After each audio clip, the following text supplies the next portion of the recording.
Welcome to the second part of our today's lecture, which is ECO, Economic Cooperation. We have studied the history of ECO and member states and all other necessary information. Now we'll be proceeding towards the structure and the important names related to this organization. So let's move towards the structure of ECO.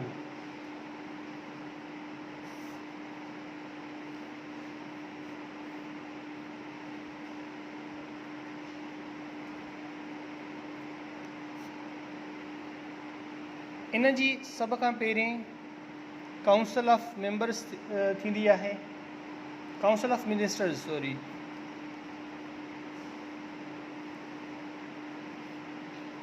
ही पहिरियों इदारो आहे। ॿियों इदारो council of permanent representatives, council of permanent representatives.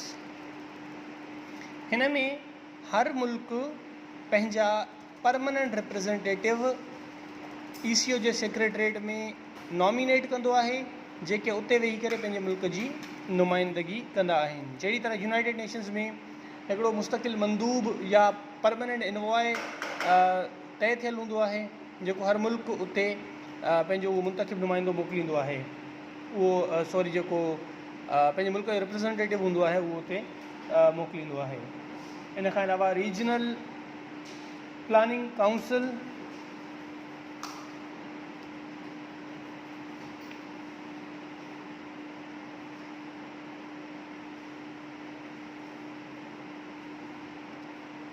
ऐं चौथे number ते आख़िरी इदारो सेक्रेटेरिएट। सेक्रेटेरिएट मां मुराद ही हर इदारे जे लाइ, हर ऑर्गेनाइजेशन जे लाइ, हर तंज़ीम जे लाइ सेक्रेटेरिएट जो हुजणु तमामु ज़रूरी हूंदो आहे। सेक्रेटेरिएट जो आम मतिलबु अगरि पाण आम माना में आम ॿोली में वठूं त इन जो मतिलबु थींदो आहे ऑफिस।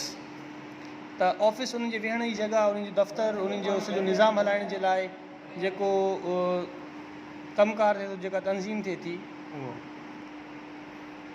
इन जे स्ट्रक्चर में ही 4 मेन शयूं शामिल आहिनि। इन खां अलावा कुझु ॿियूं शयूं बि इन तंज़ीम सां तालुक़ु रखनि थियूं,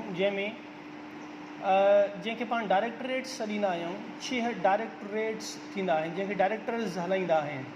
6 डायरेक्टरेट्स आहिनि सेक्रेटेरिएट जा, जंहिंमें transport and communication, trade and investment directorate, energy minerals and environment directorate, agricultural industry, economic research and statistics, human resource and sustainable development. हाणे ये डायरेक्टोरेट क़ाइमु करण जो मक़सदु छा आहे? इन में जेको ट्रांसपोर्ट एंड कम्युनिकेशन डायरेक्टोरेट आहे, इन खे कमु आणींदे पाकिस्तान, ईरान ऐं तुर्की हिकु रेलवे ट्रैक विछायो आहे। जॾहिं RCD हुई उन जे दौर में इहो ट्रैक विछायो वियो हुयो, रेलवे ट्रैक, जेको इस्लामाबाद खां शुरू थी तेहरान ताईं वञे थो ऐं तेहरान खां घुमंदे ही तुर्की जे शहर इस्तंबुल ताईं वञे थो। ऐं उहा जेका ट्रेन सर्विस हलंदी, इहा गुड्स ट्रेन सर्विस हूंदी, जेका सामान हिकु हंधि खां ॿिए हंधि ताईं पहुचाईंदी। वैसे अगरि बाय सी इहो सफ़र तय कयो वञे त it takes more than a month, and with the help of this railway track it will take only 10 to 12 days. Expectedly it will take 11 days to reach from Islamabad to Istanbul carrying any kind of goods. इन करे हिन तंज़ीम खे तमामु घणो फ़ाइदो थींदो त हिन रूट जे ज़रिए, जेको रेलवे ट्रैक ठाहियो वियो आहे, उन जे ज़रिए सामान 30 खां 40 ॾींहंनि जे बजाय सिर्फ़ु 10 खां 11 ॾींहंनि में इन रेलवे ट्रैक जे ज़रिए इस्लामाबाद खां इस्तंबुल ताईं पहुचंदो। ऐं जीअं त तव्हांखे ख़बर आहे त तुर्की जो हिकिड़ो हिसो एशिया ऐं ॿियो हिसो यूरोप में लॻे थो, त पाकिस्तान जे सामान जी यूरोपी मंडी ताईं रसाई तमामु आसान बणिजी वेंदी इन ट्रैक जे ज़रिए। हिन जो ॿियों डायरेक्टोरेट आहे ट्रेड एंड इन्वेस्टमेंट। त हिन पंहिंजे खिते में, जंहिं खिते में ही सॼा मुल्क 10 मुल्क शामिल आहिनि, ही 10 मुल्क, त इन में तमामु घणा इन्वेस्टमेंट जा सोर्सिस मौजूदु आहिनि। हिते तमामु घणी इन्वेस्टमेंट थी सघे थी ऐं डिफरेंट ममालिक करे सघनि था। इन करे हिकिड़ो डायरेक्टोरेट ख़ासि तौर ते ट्रेड ऐं इन्वेस्टमेंट लाइ ठाहियो वियो आहे। एनर्जी, मिनरल्स एंड इन्वायरमेंट, हीउ खितो एनर्जी ऐं मिनरल्स में तमामु घणो रिच आहे, ख़ासि तौर ते सेंट्रल एशिया ऐं ईरान में बि तमामु घणा मिनरल रिसोर्सिस आहिनि, जंहिंजे करे हीउ डायरेक्टोरेट ठाहियो वियो आहे त जीअं उन्हनि खे प्रॉपरली यूटिलाइज़ करे सघिजे ऐं इन खिते जी ख़ुशहाली ऐं तरक़ी जे लाइ उनखे कमु आणे सघिजे। इन खां अलावा एग्रीकल्चरल इंडस्ट्री, हीअ मुल्क एग्रीकल्चरल कंट्रीज़ बि आहिनि, जंहिंजे करे हीउ डायरेक्टोरेट ठाहियो वियो आहे। Economic research and statistics, economic research त इकोनॉमी खे बूम कीअं करे सघिजे, इकोनॉमी खे ग्रो कीअं करे सघिजे ऐं उन जा इदादो शुमार जेको आहे उहो रिकॉर्ड में कीअं रखी सघिजनि, इन करे हीउ डिपार्टमेंट ठाहियो वियो आहे। Human resource and sustainable development, human resource management कीअं कजे, ह्यूमन रिसोर्स जेको आहे उनखे कमु कीअं आणिजे, उनखे यूटिलाइज़ कीअं कजे, इन जे करे हीउ डायरेक्टोरेट बि ठाहियो वियो आहे। असल में हाणे पाण ॾिसूं था त इन जो ऑब्जेक्टिव छा हुयो। हे हेतिरी वॾी तंज़ीम जे ठही आहे, इन जे पोयां बुनियादी मक़सदु, अगरि पाण सिर्फ़ु हिकिड़ो मक़सदु ॾिसणु चाहियूं बुनियादी मक़सदु, त उहो कहिड़ो हुयो। वैसे त इन जा काफ़ी सारा मक़सदु आहिनि, पर जेको सभ खां बुनियादी, सभ खां वॾो ऐं सभ खां पहिरियों मक़सदु हुयो, उहो कहिड़ो मक़सदु हुयो। इहो मक़सदु हुयो single market for goods.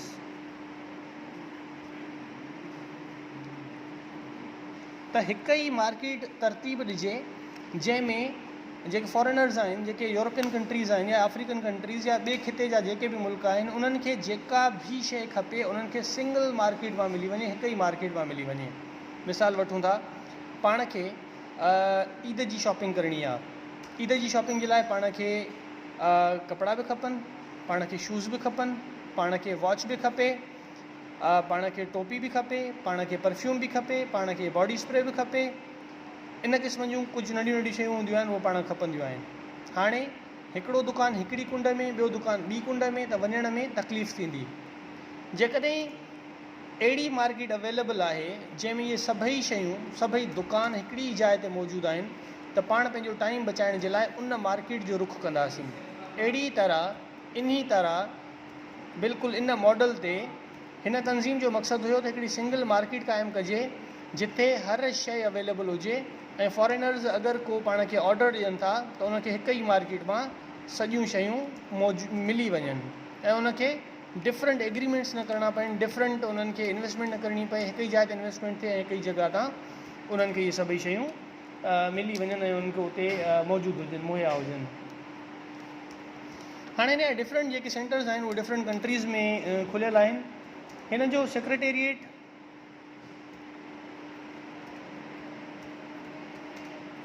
Plus cultural department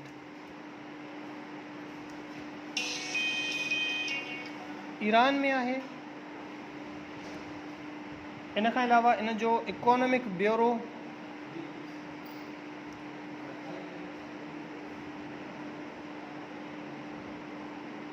Turkey में आहे।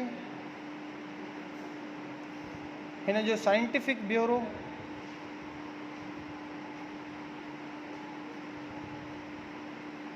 पाकिस्तान में आहे।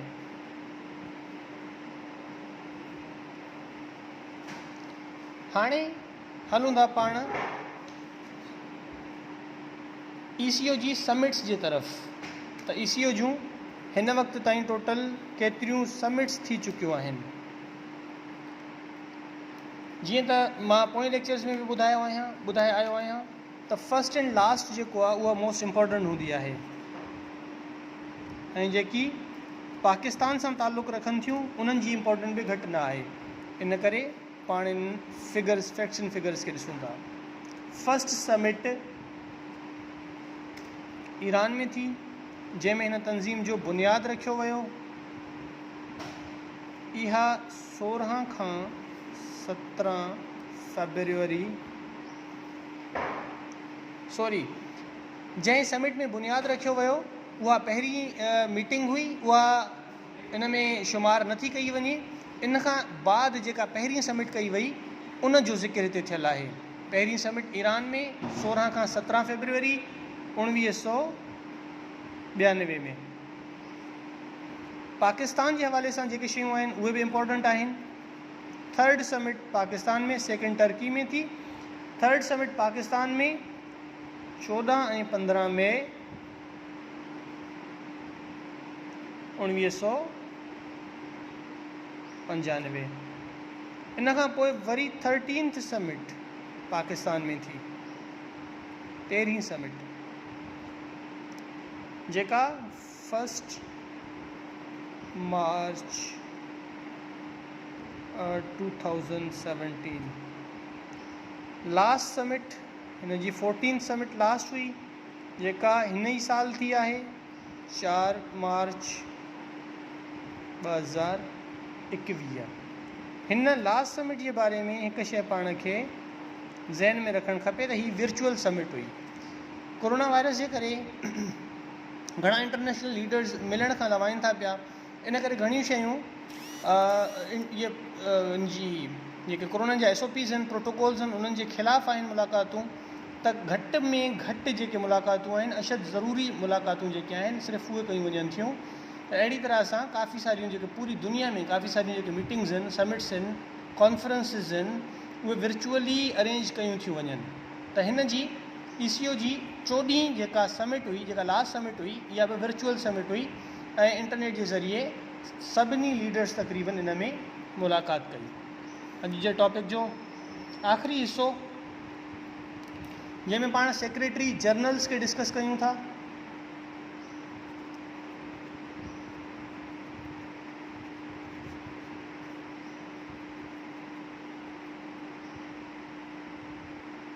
सेक्रेटरी जनरल्स, हिन जो first secretary general Ali Raza salary हुयो,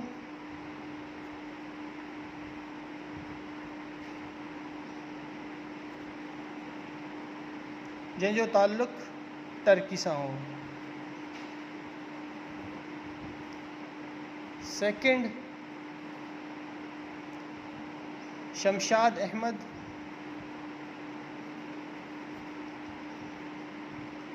पाकिस्तान सां हिन जो ताल्लुक़ हुयो। सेकेंड पाण इन करे पढ़ूं था छो त हीउ पाकिस्तान सां रिलेटेड आहे।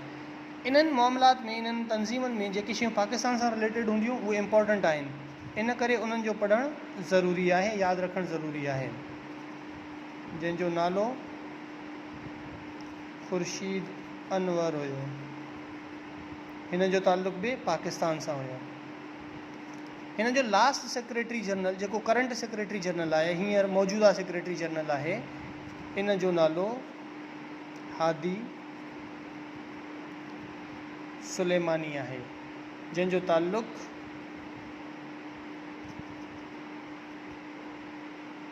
ईरान सां आहे। ऐं हिन खे चार्ज कॾहिं मिली? 2018 में, ऐं हिन वक़्त ताईं ही हिन जो करंट सेक्रेटरी जनरल आहे। हीअ हुयो अॼु असांजो टॉपिक। इन टॉपिक मां अगरि कोई बि सवाल हुजे तव्हां मूंखां पर्सनली पुछी सघो था। Thank U.